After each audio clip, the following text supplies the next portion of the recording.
할렐루야. 하나님의 허그 252번째 시간입니다. 오늘도 이 시간을 통해서 우리에게 은혜 내려주시고 또 우리를 꽉 안아주시는 그 하나님의 품 안에 거하는 귀한 시간 되기를 소망합니다. 야고보서 4장에서의 핵심 주제는요, 세상과 하나님 사이에서 두 마음을 품는 것에 대한 위험성과 또 하나님께 온전히 순복하는 삶의 중요성에 대해서 말씀하고 있습니다. 먼저 야고보 사도는요, 성도들 사이의 다툼과 분쟁의 원인을 내면의 정욕과 욕심에서 찾습니다.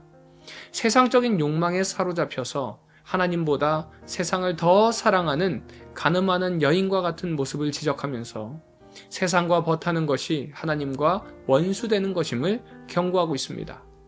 그래서 하나님은 질투하시기까지 우리를 사랑하시고요, 우리 안에 있는 죄성을 이기도록 더 큰 은혜를 베푸신다는 것이죠. 그래서 야고보 사도는 우리에게 권면하기를 하나님을 가까이 하라, 손을 깨끗이 씻으라, 마음을 성결하게 하라 라는 등의 구체적인 지침들을 제시합니다. 또한 애통하며 슬퍼하고 울라 라는 강한 표현을 통해서 죄에 대한 진정한 회개 역시도 함께 촉구하고 있습니다. 또 마지막으로 주 앞에서 자신을 낮추라, 그리하면 주님께서 높이시리라 라는 약속도 함께 덧붙여서 말씀하고 있습니다.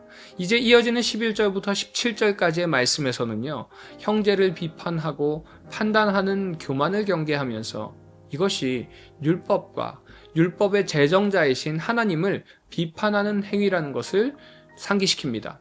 그 이유는 심판자는 오직 하나님 한 분이시기에 우리는 피조물로서 겸손히 하나님의 주권을 인정해야 한다는 것이죠.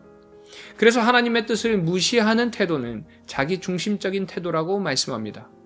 그런 자기 중심적인 태도를 내려놓고 주님 앞에 바른 모습으로 살아가는 것이 참된 믿음을 가진 성도의 모습이라고 말씀하고 있습니다.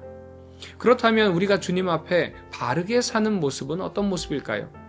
15절에서 이렇게 말씀합니다. 너희가 도리어 말하기를 주의 뜻이면 우리가 살기도 하고 이것이나 저것을 하리라 할 것이거늘. 우리는요, 하나님의 주권을 인정해야 합니다. 하나님의 주권을 인정하는 것은 하나님 앞에 나 자신을 겸손하게 내어드리는 것이라는 것이죠. 나의 삶에서 어떤 것은 하나님께 드리고 또 어떤 것은 나 자신이 주인이 되는 것이 아니라 날마다 하나님의 뜻을 구하는 것, 그것이 바로 참된 믿음의 그리스도인의 모습이라는 것입니다. 하나님께서 내 인생의 주인 되심을 고백하고 범사의 그분을 인정하는 것, 그래서 모든 일을 하나님의 뜻대로 행하겠습니다, 이런 다짐과 고백을 가지고 살아가야 한다라고 권면합니다. 그러므로 우리의 삶의 모토는요, 주님 뜻이면, 주님께서 허락하시면이 되어야 합니다. 내가 경험하는 모든 일, 내가 하고자 하는 모든 일이 주님 뜻 가운데서, 주님의 허락하심 가운데서 이루어지는 일임을 우리는 기억해야 할 것입니다. 이것이 바로 하나님의 주권을 인정하는 삶이고요, 참 믿음을 가진 자의 모습이라는 것을 깨닫기 바랍니다. 우리가 이제까지 살펴본 이 야고보서는요, 세 부분으로 크게 나눌 수 있습니다. 1장 1절부터 18절까지는요 전반부고요, 1장 19절부터 5장 6절까지를 중반부라고 할 수 있습니다. 그리고 5장 7절부터 20절까지가 후반부라고 할 수 있는데, 중반부에서는요, 행함이 없는 믿음은 죽은 믿음임을 말씀했다면, 이제 5장 7절 이후의 후반절에서는 이제 박해와 고난 가운데서도 어떤 믿음의 행함이 있어야 하는지를 말씀해주고 있습니다. 그래서 야고보 사도는 주께서 강림하시기까지 길이 참으라고 다시 한번 마지막에서 강조하고 있습니다. 또한 그것을 이른 비와 늦은 비로 설명합니다. 이른 비는요, 초가을에 내리는 비로 흙을 부드럽게 하고 씨앗이 발아하여 잘 자랄 수 있도록 해줍니다. 또 늦은 비는 늦봄에 내리는 비로 마지막 수확 전에 알곡이 튼튼하게 자랄 수 있도록 만들어주는 비라고 할 수 있습니다. 그래서 농부는 이 비를 간절히 기다립니다. 한 해의 농사가 이른 비와 늦은 비에 달려있기 때문에 그렇습니다. 그래서 우리에게 가장 필요한 것은요, 농부와 같이 열심히 수고하면서 열매를 참고 기다려야 한다는 것입니다. 그것이 바로 다시 오실 그 주님을 기다리는 믿음의 자세라는 것이죠. 또한 11절에서는 욥의 인내를 언급합니다. 보라, 인내하는 자를 우리가 복되다 하나니 너희가 욥의 인내를 들었고 주께서 주신 결말을 보았거니와, 이렇게 말씀합니다. 우리가 욥의 인내를 통해서 배운 것이 무엇인가요? 바로 욥의 결말입니다. 욥은요, 환난 가운데서도 참고 인내했습니다. 자식과 재산을 잃고 아내는 자신을 저주하면서 떠나버렸고요. 고통스러운 질병을 당했지만 욥은요, 참고 인내했습니다. 그 결과가 무엇인가요? 욥은 인내하여서 모든 시험을 잘 참았고요. 하나님께서 이전보다 갑절의 소유를 허락해 주셨다는 것입니다. 바로 우리는 욥의 인내를 통해서 이 결말을 보아야 합니다. 결말은 참고 인내하는 자에게 하나님께서 복을 주신다는 것입니다. 우리가 때로는 고난 가운데 있을 때에요, 그 중압감을 견디지 못해서 성급한 결정을 하거나 약속을 할 때가 있습니다. 힘들고 어려울 때 우리는 경솔하게 말하기가 쉽습니다. 이 문제를 어떻게든 넘어가기 위해서 함부로 말하고 함부로 약속하기도 하죠. 하나님, 이때만 좀 지나가게 해주세요. 하나님이 이것만 벗어나게 해주신다면 제가 이렇게 하겠습니다. 그러나 정작 그 말이 지켜지지 않을 때가 얼마나 많은지 모릅니다. 뿐만 아니라 어려움을 벗어나고자 사람들에게 맹세하고 호언장담을 하기도 합니다. 그러나 중요한 것은요, 말이 아니라 바로 행동이라는 것입니다. 삶이라는 것이에요. 인내는 곧 믿음입니다. 하나님께 모든 것을 맡기는 것이에요. 하나님의 그 주권은 인정하는 것이고요. 하나님의 공의와 선하신 뜻이 반드시 이루어질 것이라는 그 믿음을 가지고 기다리라고, 이것이 인내라고 야고보 사도는 말씀하고 있습니다. 사랑하는 우리 비전의 가족 여러분, 인생의 고난과 환난 가운데서 더욱 인내하시며 특별히 우리의 입술을 잘 지키시는 성도님들 되시기를 바랍니다. 우리의 모습이 바로 세상의 복음이라는 것을 꼭 기억하시기 바랍니다. 바라기는 우리 비전의 가족들 모두가 산 믿음으로 어떤 환경 속에서도 그런 믿음을 가지고 복음으로 세상 가운데서 승리하는 우리 모든 비전의 가족들 되시기를 주님의 이름으로 축원드립니다. 적용 질문입니다. 나의 삶의 주인이 주님이심을 나는 인정하며 살아가고 있나요? 그 말씀대로 순종하고 살아가고 있는지 나의 삶을 한번 돌아보시기 바랍니다. 하나님의 공의와 선하신 뜻을 믿음으로 기다리는 인내가 바로 우리의 삶이 되어야 합니다. 나의 믿음은 과연 인내하는 믿음인지, 아니면 하나님께 지금 눈앞에 있는 그 문제를 떼쓰고 맹세하고 약속하는 믿음인지 나의 믿음을 한번 돌아보시기 바랍니다.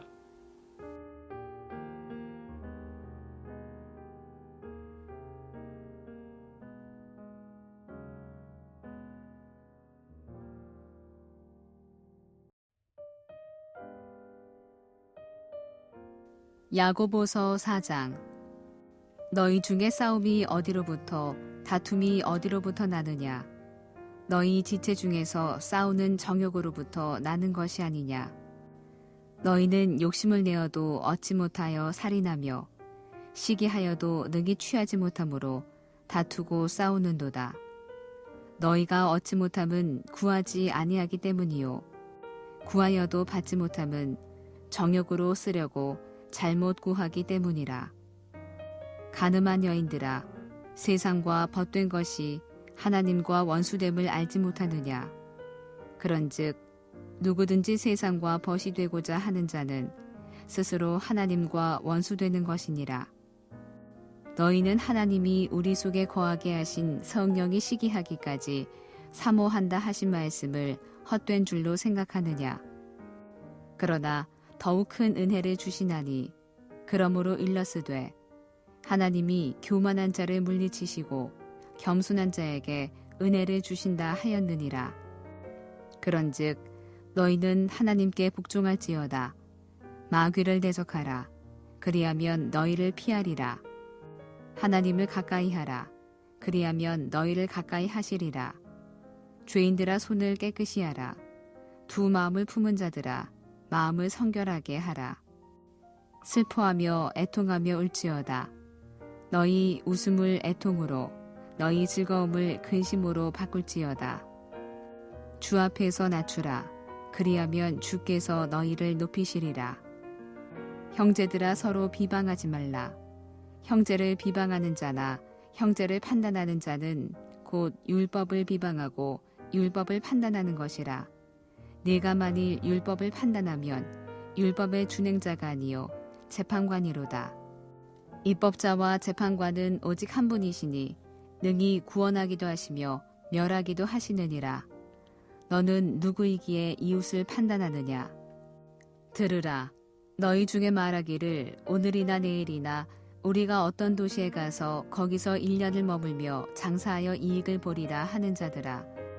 내일 일을 너희가 알지 못하는도다. 너희 생명이 무엇이냐? 너희는 잠깐 보이다가 없어지는 안개니라. 너희가 도리어 말하기를 주의 뜻이면 우리가 살기도 하고 이것이나 저것을 하리라 할 것이거늘. 이제도 너희가 허탄한 자랑을 하니 그러한 자랑은 다 악한 것이라. 그러므로 사람이 선을 행할 줄 알고도 행하지 아니하면 죄니라. 야고보서 5장. 들으라 부한 자들아, 너희에게 임할 고생으로 말미암아 울고 통곡하라. 너희 재물은 썩었고 너희 옷은 좀 먹었으며 너희 금과 은은 녹이 슬었으니 이 녹이 너희에게 증거가 되며 불같이 너희 살을 먹으리라. 너희가 말세에 재물을 쌓았도다. 보라, 너희 밭에서 추수한 품꾼에게 주지 아니한 삭시 소리 지르며 그 추수한 자의 우는 소리가 만군의 주의 귀에 들렸느니라. 너희가 땅에서 사치하고 방종하여 살육의 날에 너희 마음을 살찌게 하였도다. 너희는 의인을 정죄하고 죽였으나 그는 너희에게 대항하지 아니하였느니라. 그러므로 형제들아, 주께서 강림하시기까지 길이 참으라. 보라, 농부가 땅에서 나는 귀한 열매를 바라고 길이 참아 이른 비와 늦은 비를 기다리나니 너희도 길이 참고 마음을 굳건하게 하라. 주의 강림이 가까우니라. 형제들아 서로 원망하지 말라. 그리하여야 심판을 면하리라. 보라, 심판주가 문 밖에 서 계시니라. 형제들아, 주의 이름으로 말한 선지자들을 고난과 오래 참음의 본으로 삼으라. 보라, 인내하는 자를 우리가 복되다 하나니 너희가 욥의 인내를 들었고 주께서 주신 결말을 보았거니와 주는 가장 자비하시고 긍휼히 여기시는 이시니라. 내 형제들아, 무엇보다도 맹세하지 말지니 하늘로나 땅으로나 아무 다른 것으로도 맹세하지 말고 오직 너희가 그렇다고 생각하는 것은 그렇다 하고 아니라고 생각하는 것은 아니라 하여 정죄의 받음을 면하라. 너희 중에 고난당하는 자가 있느냐? 그는 기도할 것이요. 즐거워하는 자가 있느냐? 그는 찬송할지니라. 너희 중에 병든 자가 있느냐? 그는 교회의 장로들을 청할 것이요.